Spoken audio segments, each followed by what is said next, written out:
Good morning, and welcome back to Daily Dhamma, a letter to our children.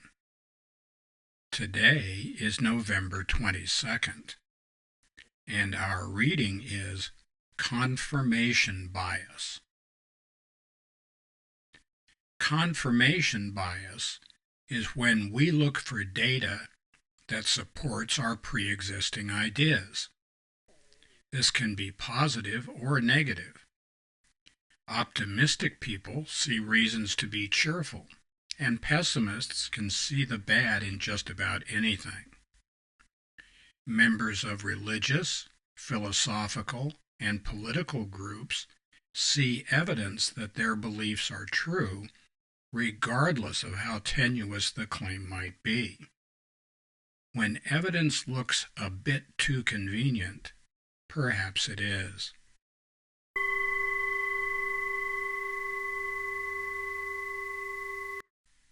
So let's own up to that right off the bat. We are as prone to this kind of thinking disorder as anybody else. Some people might say that our reliance on God, good orderly direction, is a case in point. We do see evidence of God. We couldn't describe him, we couldn't pick him out of a lineup, but we couldn't prove his existence to anybody else to their satisfaction. But we really see evidence of God's effects on our life when we don't have God in our life. In chapter 3 of the Bhagavad Gita, Krishna told Arjuna that the reason people get wrapped around the axle is there are two. One is selfish desires, and the other one is anger. And we believe that anger is what fear looks like when it's trying to hide. I don't think that Krishna said that, but blessed are the cheesemakers. I'm sure he would have said that if he had talked to us first. The fact is that people reinterpret what's going on in front of them. We don't believe what we see what we believe. And so people look for data points, I won't call it evidence, but data points that tell us that we're correct. And of course, that's very flattering to us. We go, oh gosh, really? Us? We're right? Okay, well, they said so. I guess we're right. And that's fine if you live in a house by yourself. But if you're living with other people, that's unlikely to happen. A lot of other people have different ideas. And so this goes directly to the civil society.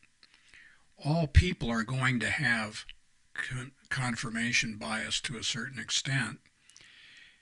The problem for the civil society is if we try to deplatform people, cancel them, get them fired from their jobs, exclude them from polite society for having the temerity to have a different point of view than we do. And that's really a problem. When we've got people who are ostracized because of their religious, their political, or their philosophical beliefs, then we are casting them into outer darkness, and we're setting up a two-tier system where they're the good people, the right thinking people, and then there are all of the other bad people who don't think like us. It was the Jacobins in the French Revolution who first came up with the formula, be my brother or I must kill you. That's not comforting. In any case, it's well to remember that what goes around comes around. Hate begets hate. We wake up in the morning and we've got a case of the ass with the duck-billed schmoes, and we just frump around about that all day long, and we go to bed stewing on that too. We have chosen to be angry, hateful trolls. That's on us. And happy trails to you until we meet again.